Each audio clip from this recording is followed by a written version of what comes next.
মসুব রহমাতুল্লাহ আলাইহি বলেন, এটা একদিনের ঘটনা নয়।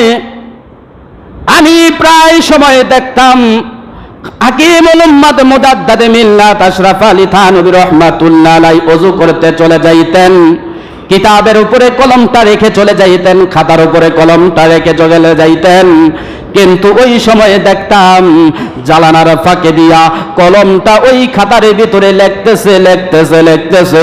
আমি আয়েশা নামাজ পড়তাম, নামাজের পরে যাইয়া দেখতাম কলমে লিখতেছে। আল্লাহর ওলি থানভী যখন রুমের ভিতরে প্রবেশ করতেন, সাথে সাথে কলমটা পড়ে যাইত। আমি লক্ষ্য করে তাকাইয়া দেখতাম, দেখি তো থানভী আমার উস্তাদ খাতার দিকে লক্ষ্য করেননি, তিনি আর খাতার দিকে লক্ষ্য করেন না, তিনিও তিনার খাতার নিচ থেকে আবার লিখতে শুরু করে দিতেন। হাকিমুল উম্মাত মুজাদ্দিদ মিল্লাত আশরাফ আলী থানভী রহমাতুল্লাহ আলাইহি বলেন, কোন মানুষ যদি আল্লাহু আকবারের ধ্বনি শোনার পরে আল্লাহর ঘর মসজিদে চলে যায় আল্লাহর ইবাদত করার জন্য, তখন তার কাজের জন্য যতটুকু কাজ পড়ে আছে এই কাজটার ভিতরে আল্লাহর রহমত এবং বরকত দান করে দেয়। কিন্তু আমরা কি করি? দান কাটতেই থাকি, সারা দিন কাইটাও বদুল্লারে দমকাই, কিরে 2 গুন্ডা 3 গুন্ডা এক কানে 2 কানে কাট, 10 জনে মিলে কাটতে পারলি না কা? দমকাই কি দমকাই না? জোরে কথা বলে না। বাস্তব কি বাস্তব না? আমরা দমক দেই, এখনো কাটতে পারলি না কেন? কাজে বরকত আসবে কোথায় থেকে? সে তো একজন আল্লাহর বান্দা, আপনি একজন মুসলমান, সে একজন মুসলমান, আপনার কাজ করতেছে, আপনার ঘর বানাইতেছে, আপনার উচিত ছিল হে আল্লাহর বান্দা আজান দিছে, আমার কাজ এখন বন্ধ রাখো, কারণ এই ঘরের মধ্যে আমি বসবাস করব, এই ঘরের ভিতরে আল্লাহর রহমত থাকতে হবে। তুমি দুনিয়াবি কাজ করবা আর আমি ঘরে মসজিদে চলে যাব, অথবা আমিও মসজিদে যাব না, তুমিও যাবে না, আমার কাজ কমতে হবে, তুমি কাজ করতে থাকো। এইটার দ্বারা কাজ কমে না বরং কাজ বাড়তেই থাকে। যেটার মধ্যে 20 দিনে কাম কমপ্লিট হইতো, এটার ভিতরে 30 দিন সময় লাগায়, কারণ আপনি যেমন বাটপার, শয়তান তার অন্তরে বাটপারি ঢুকাইয়া দিছে।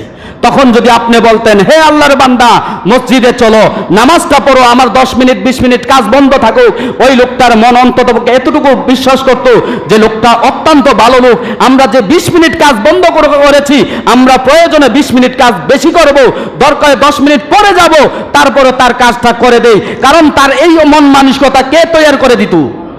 জোরে বলেন, কে তৈরি করে দিত? কিন্তু আমরা এটা করি না, নিজেরাও নামাজ পড়ি না, অন্যদেরকে নামাজের জন্য কর্মচারীদেরকেও বলি না।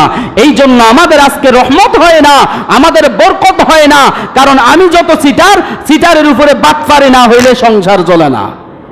ঠিক না বে ঠিক? জোরে বলেন। এই জন্য দোস্ত বুজুর্গ, আমি আপনাদেরকে অনুরোধ করব, আল্লাহর ভয় ঢুকাইতে হবে অন্তরে। আপনি যেই জায়গায় যাবেন, আপনি তখন মনে করবেন আমার আল্লাহ আমার দিকে তাকায় আছে। কে তাকায় আছে? আল্লাহ আমার দিকে তাকায় আছে। এই জিনিসটা আমার অন্তরে ফায়দা করতে হবে, অন্তরে ভয় ঢুকাইতে হবে। এই ভয়টা কিভাবে ঢুকাইবেন? আপনি এই ভয়টা ওষুধ খাইয়া ভয় ঢুকাইতে পারবেন না, আপনি কোনো কাজের মধ্যে যাইয়া ভয় ঢুকাইতে পারবেন না। ওয়াকুনু মাআস সাদিকিন, আল্লাহ তাআলা বলেন, তোমরা যদি তোমাদের অন্তরের ভিতরে ভয় ঢুকাইতে চাও, তোমরা যদি কোরআন তেলাওয়াত শিখতে চাও, ইবাদত শিখতে চাও, যারা সত্যবাদী, ওয়াকুনু মাআস সাদিকিন, যারা সত্যবাদী, যারা আমি আল্লাহর ইবাদত করে, যারা আমি আল্লাহকে ভয় করে, তাদের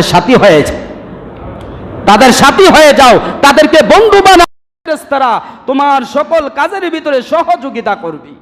যেমন ভয় করেছিল হাকিমুল উম্মাত মুজাদ্দিদ মিল্লাত আশরাফ আলী থানভী রহমাতুল্লাহ আলাইহি। ওনার জীবনের হায়াত ছিল 63 বছর। কত বছর? এই 63 বছর হায়াতের জিন্দেগির ভিতরেই হযরতে থানভী রহমাতুল্লাহ আলাইহি 1000-এর উপরে কিতাব লিখে গেছেন। সুবহানাল্লাহ। কত হাজার? এই পরিমাণ কিতাব কোনো আল্লাহর ওলি লিখতে পারে নাই, উনি যেই পরিমাণ কিতাব লিখছেন। আচ্ছা, 1000 কিতাব লেখা সাধারণ কথা। আপনি যদি একটা মানুষের 63 বছর হায়াতের জিন্দেগির হিসাব করেন, তার বাল্যকাল জীবন গেল, তার লেখাপড়ার জীবন গেল, তার শিক্ষকতার জীবন গেল, সাংসারিক জীবন গেল, এই জীবনের সাংসারিক জীবন দিয়ে, শিক্ষকতার জীবন দিয়ে, এইভাবে ছাত্রের জীবন দিয়ে, বাল্যকালের জীবন দিয়ে, বয়স্কের জীবন দিয়ে, বাকি কতটুকু সময় পাইছেন উনি কিতাব লেখার জন্য? এই অল্প সময়ের ভিতরে তিনি 1000-এর উপরে কিতাব লিখেছেন। এটা কেমন করে সম্ভব? তিনার একজন খাদেম ছিল, তিনার একজন মুরিদ ছিল খাজা মজজুব রহমাতুল্লাহ আলাইহি। তিনি বলেন, ওই আল্লাহর ওলির আমি যার কাছে বায়াত হয়েছি, আমার শায়েখ ও মুর্শিদ, আমার হজরতের এমন অলৌকিক ঘটনা আমি দেখেছি যা নিজের চোখও বিশ্বাস করার মতো নয়। আমার হজরত যখন কিতাব লিখতে বসতেন, কিতাবটা লেখার বসতেছেন, কিতাব লিখতেছেন, হঠাৎ করে আজানের সময় হয়ে গেছে, মসজিদের ভিতরে আজান দিয়ে দিয়েছে। আজান দেবার পরে কোনো মুসলমানের আদৌ বিশ্বাস করা যায় না, কোনো মুসলমান আর ঘরে থাকতে পারে না, জমিনে থাকতে পারে না, কোনো কাজে কর্মে থাকতে পারে না। সাথে সাথে আজানের জবাব দিয়া আল্লাহর ঘরে মসজিদে পুরুষরা চলে আসবে।